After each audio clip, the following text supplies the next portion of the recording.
Bienvenidos a un nuevo video sobre Versalles. Ya era hora de una nueva actualización. Por si no lo sabían, en este canal tenemos una lista de reproducción con todos los videos relacionados con la serie. Se las dejaré en un comentario fijado. Hoy hablaremos sobre el episodio 3 titulado Espejo para Príncipes. Dios me eligió para ser rey, pero heme aquí debilitado. El pueblo todavía no lo ve como debería, mi señor. El episodio comienza con Luis XIV admirándose frente a un espejo mientras es preparado para su día. Fue esta escena entre el rey y su ayuda de cámara la que me animó para preparar el pasado video que publiqué en este canal. Es una curiosa historia sobre Luis, Venecia y los espejos. Luis continúa exasperado con el asunto de Moncourt y la decisión que tomó con respecto a los nobles de su país, aquello de que certifiquen sus identidades y cómo muchos ven su vida pasar frente a sus ojos porque están lejos de ser verdaderos nobles. Luis se encuentra con Rohan, un viejo amigo de la infancia. Hablaremos sobre Rohan a profundidad en otro video, pero por ahora este personaje nos da pie a hablar sobre por qué era peligroso para un rey tener mejores amigos.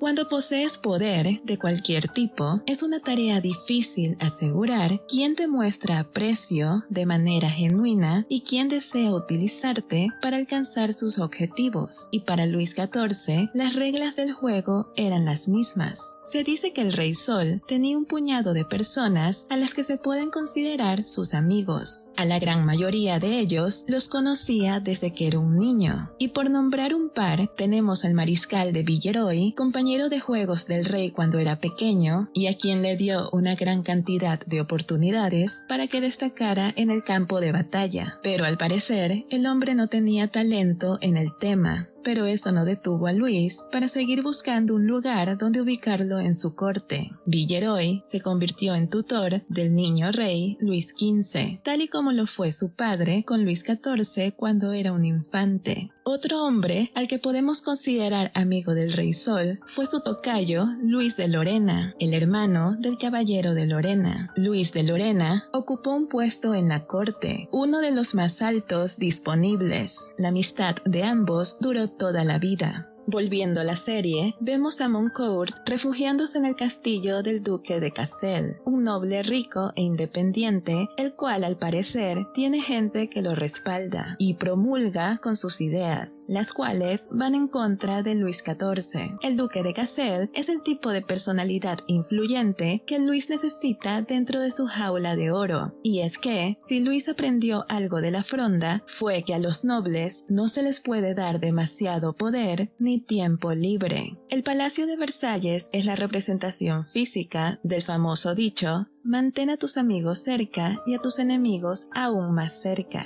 A Cassel, como a muchos otros, no le gustaba nada la idea de Versalles, por lo cual busca formas de arruinar los planes de Luis. Moncourt se une al plan, el cual es básicamente sabotear todo lo que intente ingresar o salir de Versalles, llenando de terror a los nobles que viven o pretenden vivir encerrados en la corte del rey. Luis espera la llegada del príncipe a Nava y se lo comunica a su reina para que ésta se encargue de recibirlo. Ella, al parecer, ya se reunió con él hace al menos 9 meses. Y aquí hay una extraña secuencia donde le bombardean al público todo tipo de insinuaciones de que la bebé que nació en episodios anteriores era hija de este príncipe africano. Bueno, ya he hablado suficiente sobre María Teresa en estos 2 videos. Les recomiendo que los vean, pero si desean una respuesta breve sobre si esta situación está basada en hechos reales o no, la respuesta es: luego podemos ver a Felipe y al caballero de Lorena teniendo una conversación que desemboca en Messier invitándolo a la guerra. El caballero se niega a ir, lo que es una caracterización muy apropiada para el caballero de Lorena de la serie, pero este está muy lejos del personaje en que se basó en este aspecto. El verdadero caballero de Lorena se habría sentido honrado de ir a pelear por su rey. Incluso encontraría agradable hacerle compañía a a su amante. De hecho, ellos llegaron a pelear hombro a hombro en el campo de batalla, y al propio caballero de Lorena, el rey le confió un gran número de enfrentamientos a nombre de Francia. Pero en la serie parece más apropiado que se muestre renuente. Así que pasemos a la hermosa Minette teniendo una discusión con el favorito de su esposo. El caballero de Lorena le hace una demostración de cuánto sabe sobre ella gracias a todos los espías que maneja. Aquella sí es una excelente caracterización del Felipe de Lorena original. Continuamos con el príncipe Annaba y cuán incómodo se siente alrededor de Luis. No ayuda que el rey se la viva insinuando que sabe toda la verdad sobre la supuesta aventura que el príncipe tuvo con su esposa. Luis lo tortura con la idea de que en cualquier momento lo va a confrontar al respecto y quizás acabe con su vida.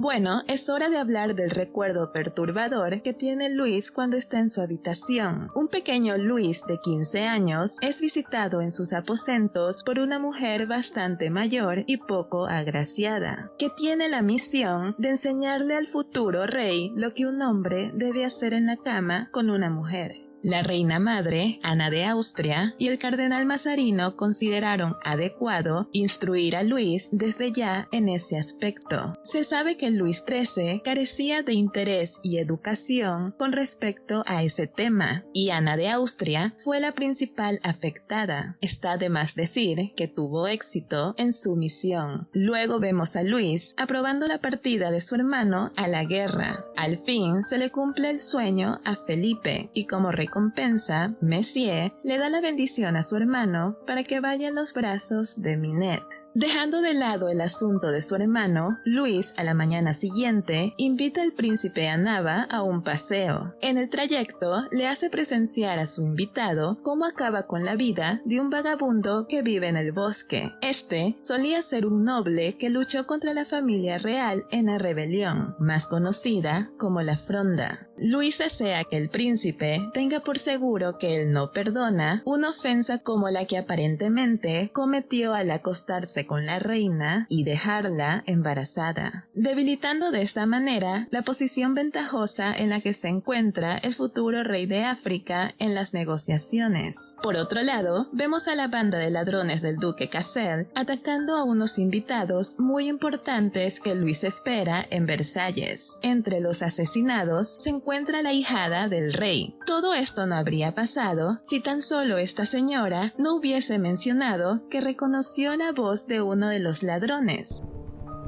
¡Conozco esa voz! ¡Moncourt! Fue el motivo por el que tuvieron que matarlos a todos. Vaya despropósito el de la doña. Luis lleva a su invitado al monasterio donde se encuentra la bebé de María Teresa, y aquí éste le anuncia al príncipe que ha llegado una carta para él. Su padre, el rey, ha muerto.